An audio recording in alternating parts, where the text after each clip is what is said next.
16장 말씀은 하나님께서 선지자를 통해서 남유다 예루살렘의 우상 숭배를 하나하나 드러내십니다. 드러내는데 2절 말씀 보면 예루살렘으로 그 가증한 일을 알게 하라. 가증하다라고 하는 이 표현은 우상 숭배했다는 얘기예요. 토에바라고 하는 히브리어를 사용하는데 너무 역겨워서 토해버렸다 그런 뜻이거든요. 누가? 하나님께서. 하나님이 제일 역겨워하는 건 뭐냐 하면 우상을 숭배하는 거예요. 하나님이 계셔야 하는 자리에 하나님을 밀어내고 다른 신을 갖다 놓든지, 하나님만 섬겨야 할 하나님의 거룩한 백성들이 하나님과 또 다른 신을 동시에 겸하여 섬기든지, 성경은 이것을 우상 숭배라고 이야기하는데 이것을 가증하다 이렇게 표현을 합니다. 그러면서 3절 말씀 속에 보면 이 남유다 이스라엘 백성들이 살던 이 가나안 땅에 원래 주인이 누구냐 하면 가나안 사람, 아모리 사람, 헷 사람이라는 거예요. 모세가 출애굽 1세대를 이끌고 모압 평지까지 왔고 여기서 하나님을 부름을 받습니다. 여호수아가 요단강을 건너서 가나안 땅에 들어갔을 때 가나안에 7부족이 살고 있었어요. 7부족 가운데 가장 강한 족속들이 아모리 족속, 가나안 족속, 헷 족속들입니다. 그런데 하나님께서 7족속을 내쫓고 거기에 누가? 이스라엘 자손들이 정착하게 허락을 하신 거예요. 그 정착하게 하신 것을 마치 아기가 태어난 모습으로 비유하고 있는데, 내가 태어난 이스라엘이 태어난 것을 말한다. 내가 태어날 때에 배꼽줄, 탯줄을 자르지 않고 물로 씻지 않고 정결하게 하지 않고 소금도 뿌리지 않고 강보도 가리지 않았다. 이게 어린 아기가 태어나면 이 중근동 쪽에서는 아이가 태어나면 탯줄을 자르고 그리고 물로 씻기고 그리고 소금으로 이렇게 칠해주고 기름을 바르고 그랬다 그래요. 그래서 왜 그런가 보니까 그렇게 하면 아이가 건강하게 자라갈 거라고 생각했기 때문에. 우리 문화하고는 좀 다르죠. 우린 아기가 태어나면 산모가 뜨끈뜨끈한 방에서 몸조리를 잘 해야 되고 아이를 잘 강보에 싸놔야 되는데, 우리는 물로 씻기는 건 하지만 아기 몸에 기름을 바르거나 소금을 이렇게 뿌려서 문대주지, 우린 그렇게는 안 하잖아요. 그런데 요거는 중근동의 문화 풍습들입니다. 그렇게 해주는 게 정상인데 이스라엘을 보니까 들에 버려졌다는 거예요. 그냥 탯줄과 함께 끊어가지고 양수를 뒤집어 쓰고 들에 그냥 버려졌다는 거예요. 낳기는 낳는데 그냥 버려버린 거예요. 그러니까 피투성이가 발짓을 하면서 그러고 있는 것을 누가? 하나님이 지나가다가 봤다는 거예요. 그래서 어떻게 했다고요? 하나님이 그 어린 아기를 향해서 살아있으라, 살아있으라 그렇게 이야기하면서 하나님께서 번쩍 들어가지고 데려다가 키웠다는 거예요. 함무라비 법전에 의하면 이 버려진 아이를 이렇게 집어 들고 오는 순간 그 권리가, 부모의 권리가 생겨진다는 거죠. 버렸다라고 하는 건 뭐예요? 부모로서의 모든 권리를 포기한다는 거잖아요. 뭐 지금도 마찬가지잖아요. 아기를 낳아서 버리는 이런 일들이 지금도 벌어지고 있는데, 버린다라고 하는 것은 부모로서의 모든 권리를 포기했다는 거고, 그 버려진 아기를 누가? 하나님께서 번쩍 드셨다는 거예요. 그렇게 해서 어떻게 했다고요? 7절 말씀 보면 잘 돌보고 양육해서 가슴이 뚜렷해지고 머리털이 자라고 컸다는 거예요. 어느 정도? 결혼할 연령 정도로 커졌다는 거예요. 누가? 이 어린 아기, 예루살렘이, 이스라엘이.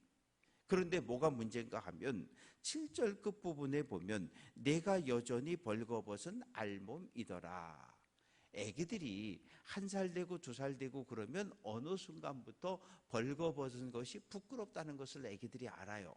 그런데 이미 다 커가지고 결혼한 나이가 된 처녀가 되었는데 여전히 벌거벗고 있다는 거죠. 그건 안 되는 거예요. 그래서 8절 말씀 속에 보면 내가 내 곁으로 지나가며 보니 내 때가 사랑할 만한 때라. 그래서 하나님이 내 옷으로 너를 덮어 벌거벗은 것을 가리고 내게 맹세하고 언약하여 너를 내게 속하게 하였다. 이 말의 의미는 무엇냐 하면 겉옷으로 여인을 덮는다는 이 얘기는 결혼을 약속하는 행위예요. 결혼의 약속, 하나님과 이스라엘 백성들이 부부관계로 표현이 되어지고 있는데 하나님은 남편, 이스라엘은 아내. 그러면 여기는 약속이 있어요. 무엇입니까? 결혼의 약속은 무엇입니까? 결혼하는 오늘부터 나는 당신만 쳐다보고 당신만 사랑하고 살겠습니다. 당신 외에 그 어떤 다른 남자에게 눈길 돌리지 않고 마음 돌리지 않겠습니다. 그것이 결혼의 약속이거든요. 언제까지? 죽음이 갈라놓을 때까지. 그래서 시내산에서 이스라엘과 하나님이 언약을 맺고 부부관계가 된 거잖아요. 하나님은 우리의 왕, 이스라엘은 나의 거룩한 백성으로 하나님께서 그렇게 약속을 하셨어요. 그렇게 해서 그 후에 하나님께서 어떻게 하냐 하면 9절 말씀, 물로 깨끗하게 피를 씻어주고 기름을 발라주고 수놓은 옷을 입히고 물돼지. 여기서 그 10절 말씀에 물돼지라고 하는 것은 그 돌고래 가죽이나 물개 가죽으로 만든 가죽신, 그리고 좋은 옷을 입히고 11절 폐물, 팔고리, 목고리, 코고리, 귀고리. 우리는 코고리나 귀고리가 좀 불편한데 이 중군동 사람들은 코고리하고 귀고리를 다 하고 다녔어요. 손목, 발목, 하여튼 뭐 걸 수 있는 데는 다 걸고 다녔거든요. 그렇게 하고 12절 끝부분에 보면 화려한 왕관을 머리에 씌웠다. 그래서 뭘 만들어 준 거예요? 13절 말씀 보면 형통하여 왕후의 지위에 올랐다. 누가? 예루살렘이. 정말 그랬어요. 이 18세기 중세 시대까지 세계 지도를 보면 세계 지도의 중심이 이스라엘 중에서도 예루살렘입니다. 예루살렘으로 중심으로 세계 지도가 그려졌어요. 그런데 오늘날 세계 지도의 중심은 어디죠? 태평양입니다. 바뀐 거죠. 그만큼 이 예루살렘이라고 하는 도성의 위치가 전 세계의 딱 중앙에 와 있었어요. 그래서 모든 주변 나라들로부터 예루살렘이 존경받고 칭찬받던 그러한 존귀한 성이었다고 이야기를 합니다. 그런데 14절, 내 화려함으로 말미암아 내 명성이 이방인 중에 쫙쫙 퍼져나갔다는 거죠. 그런데 입는 것, 먹는 것, 장식하는 이 모든 것 누가 주신 거예요? 하나님의 은혜요, 하나님의 선물이었어요. 그런데 15절, 그러나 내 화려함을 믿고 내 명성을 가지고 행음하되 지나가는 모든 자와 더불어 음란을 많이 행했다. 음란한 삶을, 즉 우상을 숭배하기 시작했다는 거죠. 내가 내 의복을 가지고, 의복은 하나님이 주신 선물인데 그거 가지고 어디 달려가는 거예요? 우상의 산당에 달려가고. 또 17절, 내가 너에게 준 금은 보석 가지고 남자 우상, 바알, 마르둑, 밀곰, 다양한 신들을 만들어서 섬기고. 또 18절, 수놓은 옷, 아주 고가의 귀한 옷을 우상에게 입히고 하나님을 예배할 때 사용되어질 기름과 향을 우상 앞에 갖다가 놓고. 19절, 내가 내게 주어 먹게 한 밀가루와 이 양식들을 누구에게? 또 우상에게 제물로 바치고. 20절, 한술 더 떠서 내가 나를 위하여 낳은 내 자녀, 특히 장남을 누구에게? 몰렉에게 번제로, 화제로 태워드렸다는 거죠. 북이스라엘의 이 몰렉이라고 하는 것은 그 암몬 족속들이 섬겼던 신이에요. 머리는 소, 황소 머리를 가지고 있고 몸은 사람의 몸을 가지고 있어요. 그래서 의자에 사람이 엉덩이를 대고 앉아 있고 머리는 쏘고 그리고 두 팔을 이렇게 벌리고 있습니다. 그러면 이 어린애기, 특히 장자, 자기 생명의 첫 번째 기운인 장자를 이 몰렉 신에게 드리는데 이 사이에서 불이 활활 올라오는 거예요. 그러면 몰렉 신에게 장자를 바쳤다는 얘기는 뭐예요? 불에 태워 죽는 거예요. 그러면 애가 막 비명을 지르고 울 거 아니에요. 소리 지르고 살려달라고. 그렇게 할 때 부모가 그 소리를 듣고 마음 약해지지 못하도록 북을 막 꽝꽝꽝꽝 치면서 이렇게 해가지고 그 아기를 태워서 번제에 드리는 이런 악한 일들을 행했어요. 그래서 22절에 내가 어렸을 때 벌거벗어 죽어가는 것 기껏 데려다가 먹이고 입히고 씻기고 키워서 이렇게 결혼까지 시켜서 번듯한 왕후의 자리에 앉혀놓았는데 너 어떻게 이럴 수 있느냐? 하나님이 남편이 나를 버리고 우상을 숭배하며 딴 남자에게 마음 주고 살 수 있느냐? 이렇게 책망을 하는 겁니다. 그러면서 구체적으로 23절부터 34절까지 말씀 속에는 어떠한 우상 숭배를 도대체 어떻게 했는지 드러내고 있는데 24절 너를 위하여 누각을 건축하며 모든 거리에 높은 데를 쌓았다. 누각이라고 하는 것은 이렇게 둥그런 그 지붕을 만들어서 우리 원두막 생각해 보시면 딱 맞을 것 같아요. 원두막처럼 좀 높게 하고 둥그런 지붕을 씌워 놓고 그리고 거기 올라가서 25절 모든 지나가는 자에게 다리를 벌려 심히 음행했다. 자, 그런데 성경에서 음행이라고 하는 단어는 세 가지 의미로 쓰였어요. 첫 번째는 음행이라고 하는 것은 남녀 사이의 불륜을 이야기하는 거예요. 첫 번째는.